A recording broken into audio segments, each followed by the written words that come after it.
Mega nine TV నేను సిరాజ్. గత వారం రోజుల నుంచి ఫ్లైట్ల రద్దు సమస్య వెంటాడుతుంది. ఇండిగో విమాన సర్వీసుల రద్దుతో చాలా మంది అవస్థలు పడుతున్నారు. దాదాపు 1000 సర్వీసులు రద్దయ్యాయి. దీనిపైన ఇండిగో కూడా చాలా క్లియర్ గా స్పందించింది. టికెట్ల డబ్బులు వెనక్కి ఇస్తున్నామని కూడా చెప్పేసింది.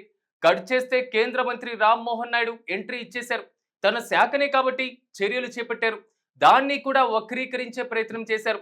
నేషనల్ వైడ్ గా లోకేష్ రామ్మోహన్ ఏం చేస్తున్నారు, సంక్షోభాన్ని ఎదుర్కోవడంలో ఫెయిల్ అయ్యారు అంటూ తెగ విమర్శలు చేసేస్తున్నారు. ముఖ్యంగా రామ్మోహన్ నాయుడుకి మద్దతు ఇస్తున్నటువంటి వారు లేకపోలేదు. ఇంతకీ తప్పెవరిది? విమానయాన శాఖ వైఫల్యం ఉందా? ప్రస్తుతం ఏం జరుగుతుంది అనేది ఈ స్టోరీలో తెలుసుకుందాం.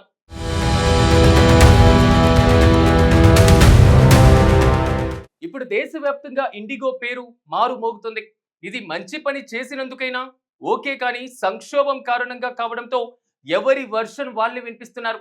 ఈ సంక్షోభంలో ఎవరో ఒకరిని కారణం చేసి నిందిస్తే తప్ప సో కాల్డ్ మేధావులకు ఆత్మ సంతృప్తి ఉండదు, కడుపు ఉబ్బరం తగ్గదు. అందుకే తెరపై కనిపిస్తున్నారని పౌర విమానయాన శాఖ మంత్రి రామ్మోహన్ నాయుడు మీదకు వచ్చేస్తున్నారు.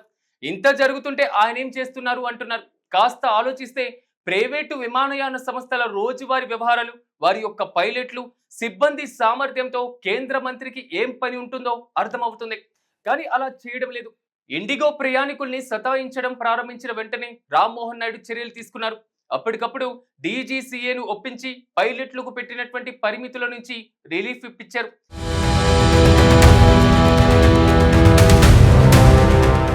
తమ సంక్షోభాన్ని దాచిపెట్టిన ఇండిగోపై అప్పటికప్పుడు చర్యలు తీసుకుంటే సమస్య మరింత పెద్దదవుతుంది. అందుకే వెంటనే కీలక నిర్ణయాలు తీసుకున్నారు.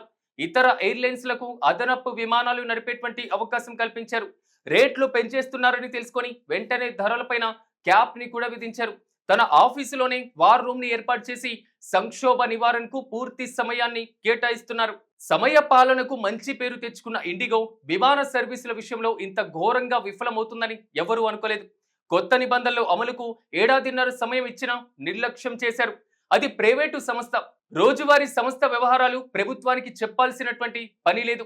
డీజీసీఏ కేవలం ప్రయాణికుల భద్రతకు సంబంధించిన అంశాలే చూస్తుంది, కానీ వారి మ్యాన్ పవర్, ఆర్థిక సమస్యల గురించి చూడదు.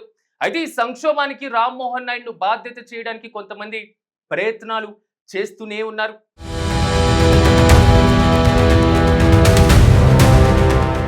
ఇండిగో దేశీయ విమానయాన మార్కెట్లో 60% షేర్ ని కలిగి ఉంది.